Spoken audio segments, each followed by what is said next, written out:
बोलती पुस्तके. ज्यांना वाचनाचा नाद त्यांना बोलती पुस्तके घाली साद.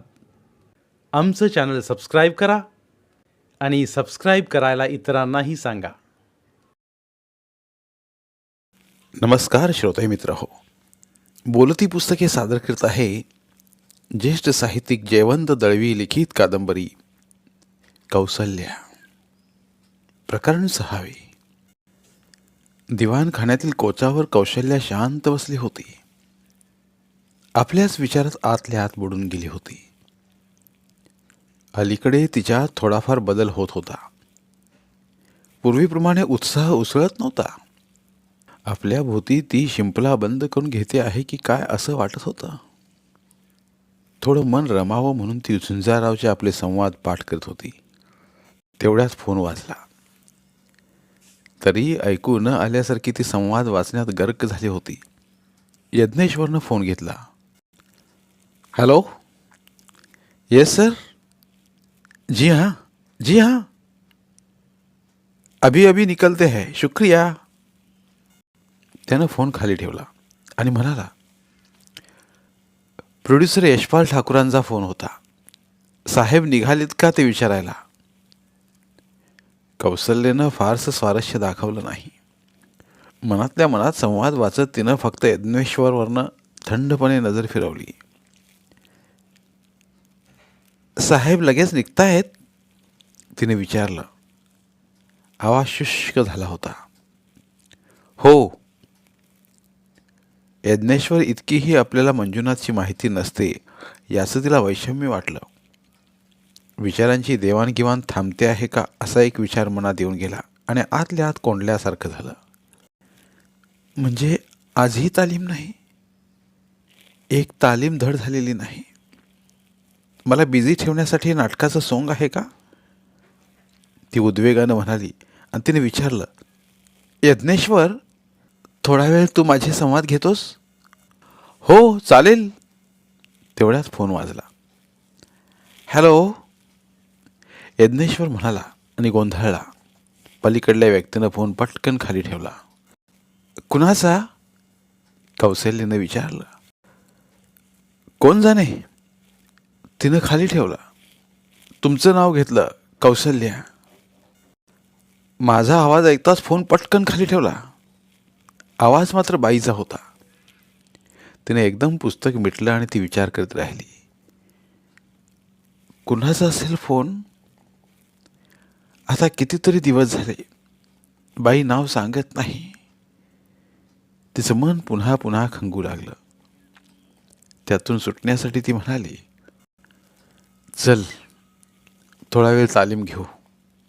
म्हणजे हे नाटक बसवायचं एवढं तरी साहेबांना कळेल.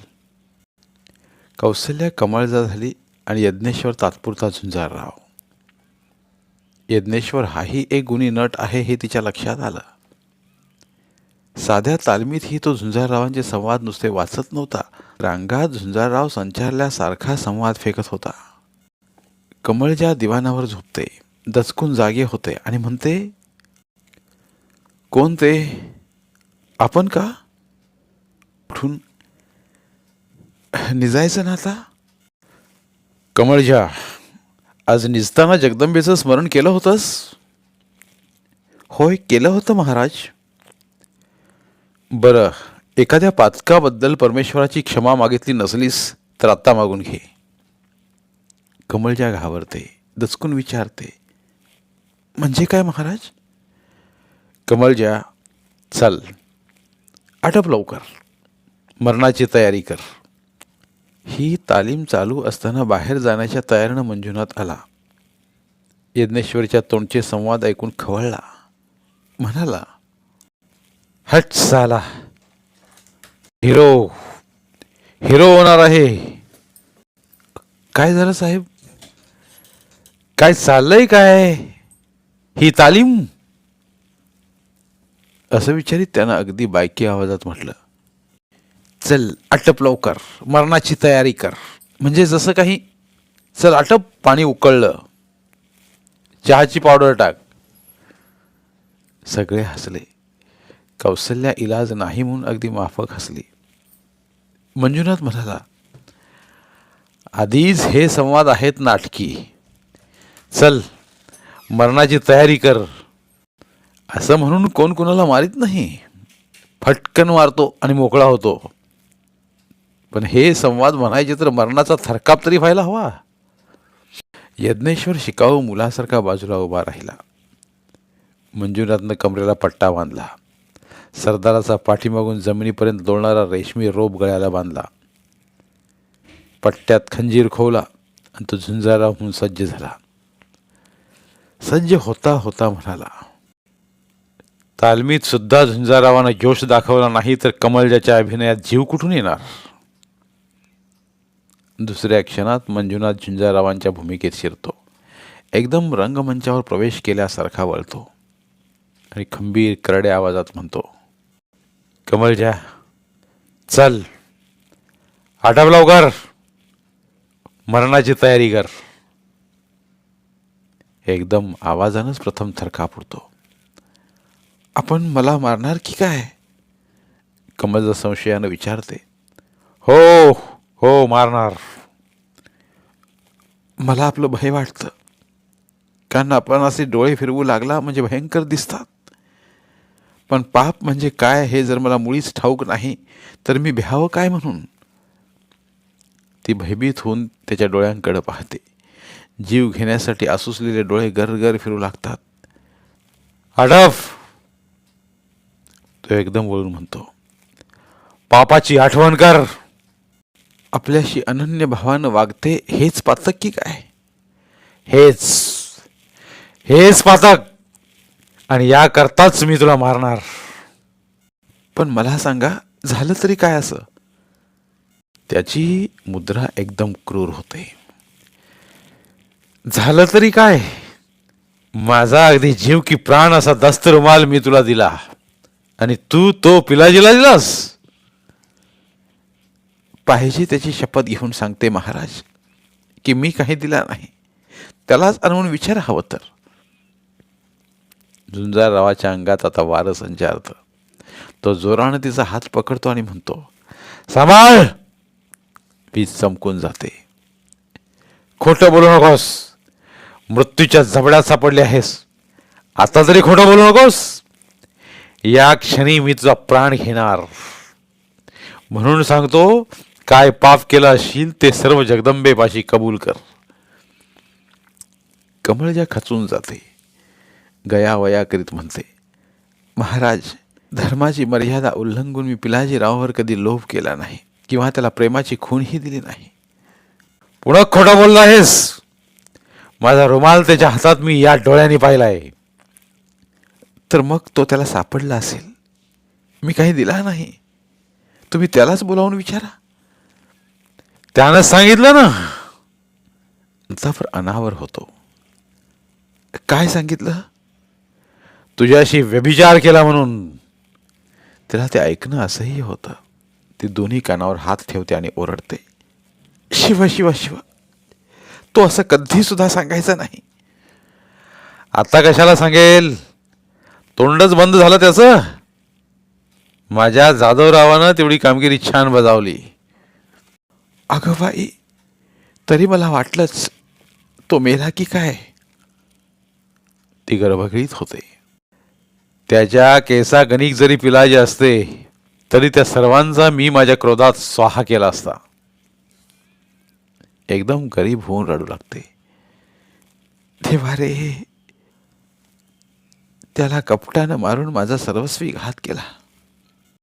तो तिला एक जोराचा हिसका देऊन पुढं ओढतो आणि म्हणतो, धडधडीत माझ्या समक्ष त्याच्याकरता रडतेस? ती त्याच्या पाया पडते. महाराज, मला घरातून घालवून द्या, पण मारू नका. आता ते काही नाही. शब्द दाढेखाली भरडल्यासारखे बाहेर पडतात. ती कळवळते, आज तरी नको, उद्या मारा. नाही, आत्ता मारणार. जराशी धडपडलीस. एक घटका तरी. वर बघून हात जोडते आणि म्हणते, एकदा स्मरण तरी करते महाराज. बास, आता वेळ नाही. तिला तिथेच दिवाणावर पाडतो आणि तिचा गळा दाबतो. डोळ्यातच नव्हे तर सर्वांग अभिनयातच आता खून चढलेला असतो. आता मृत्यूशिवाय काहीच दिसत नाही. ते डोळे बघून कौशल्याचा थरकाप होतो. ती सुटण्यासाठी खरोखरीची धडपडते. यज्ञेश्वर खुश होऊन टाळ्या मारतो आणि आत जातो. मंजुनाथ एकदम थकून बसल्यासारखा कोचावर बसला. अजून तो मनानं झुंजारावांच्या भूमिकेतून बाहेर आला नव्हता. डोळ्यात अजून वेडसरपणाची झाक तशीच होती. तुम्हाला थोडी गरमागरम कॉफी आणू का? कौशल्याने विचारलं. आण थोडी. कॉफी तयार होती. ती घेऊन आली. अजून ती भ्यालेली होती.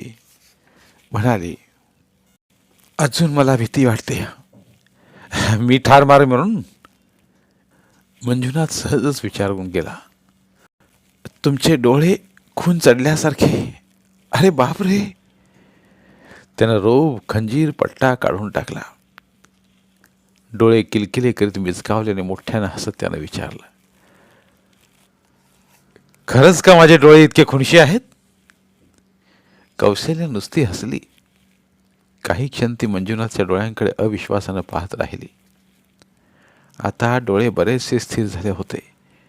क्षणापूर्वी हेच डोळे खुनाला तयार झाले होते यावर तिचा विश्वास बसेना. कुठले डोळे खरे? हे नेहमीचे की अभिनयातले? एखाद्या वेळी अभिनय करता करता हा माणूस आपल्याला खरोखरच गळा दाबून ठार मारील, असा तिच्या मनात थरकाप उडवणारा प्रश्न आला. ते आतल्या आत विचार करीत राहिली. कॉपी घेताच तो वेगळा झाला. एकदम 2 हात हवेत उडवीत हसला आणि म्हणाला, कौसल्या राणी, याला म्हणतात अभिनय. शरीरातली नस न नस बदलून जाते. काही काळ मंजुनाथ मरून पडतो आणि झुंजाराव जिवंत होतो. मी तुझा गळा जोरानं आवळला का? त्यानं विचारपूस केल्यासारखं विचारलं. मला काही कळलंच नाही. मला वाटलं मी मेलेच. अजून तिचा श्वासोच्छ्वास स्थिर झाला नव्हता. पासून कौशल्या फॅन मेल घेऊन बसली होती. सर्व पत्रांना उत्तर देण्याचा तिचाही उत्साह आता मावळला होता. काही तर वाचवतही नव्हती. भराभर एक एक पत्र फाडून ती बास्केटमध्ये टाकत होती. पण अचानक एका पत्रानं तिचं लक्ष वेधलं. ते पत्रातल्या अक्षरामुळं. एक एक अक्षर म्हणजे मोत्याचा एक एक दाना. तिनं लेखकाचं नाव पाहिलं. गोविंद सदाशिव नगरकर, मुक्काम पुणे. तिला क्षणभर हसू आलं. नावाची गंमत वाटली. नगरकर पुण्याला, पुणेकर मुंबईला. नागपूरकर नावाचा माणूस नागपुरात दिसणार नाही. ती पत्र वाचू लागली. घर घर की बाते मधला आपला सत्प्रवृत्त पवित्र रोल पाहून धन्यता वाटली. आपल्या पत्नीवरील आपली श्रद्धा निष्ठा पाहून माझ्या जीवनातले काही प्रश्न सुटले. मी माझ्या बायकोला टाकण्याच्या बेतात होतो. पण हा चित्रपट, त्यातलं तुमचं काम पाहिल्यानंतर आता आमच्यातला तो प्रश्न मिटला आहे. तुमची भूमिका पाहून मी माझ्या बायकोला समजून घेऊ शकलो.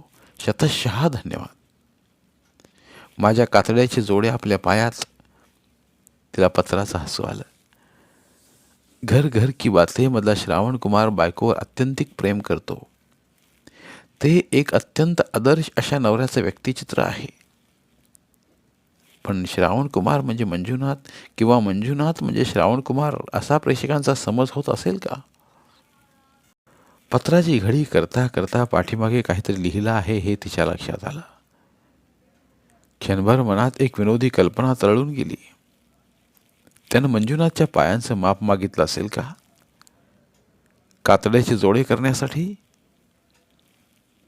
ती पाठीमागे लिहिला 2-3 ओळींचा मजकूर वाचू लागली. ताजा कलम. एवढं असूनही आपण आपल्या पहिल्या पत्नीला ठार मारलं असं वाचनात आलं. हे कसं शक्य आहे? एवढा सत्प्रवृत्त माणूस काही झाले तरी आपल्या पत्नीला ठार मारेलच कसा? आपण खुलासा कराल काय? गो स न. धन्यवाद. उर्वरित कादंबरी पुढील भागात उपलब्ध आहेत. तिथे प्रत्येक कादंबरीचे सर्व भाग एकत्रित मिळतील. त्यामुळे सध्या सुरू असलेल्या क्रमशः कादंबरीच्या पुढील भागासाठी वाट पाहण्याची गरज नाही. तुमच्या वेळेनुसार तुम्ही संपूर्ण कादंबरी सलगपणे ऐकू शकतात आणि साहित्याचा आस्वाद घेऊ शकता. कृपया आमच्या चॅनलच्या होमपेजवर जाऊन प्लेलिस्ट चेक करा आणि तुमची आवडती कादंबरी निवडा. धन्यवाद.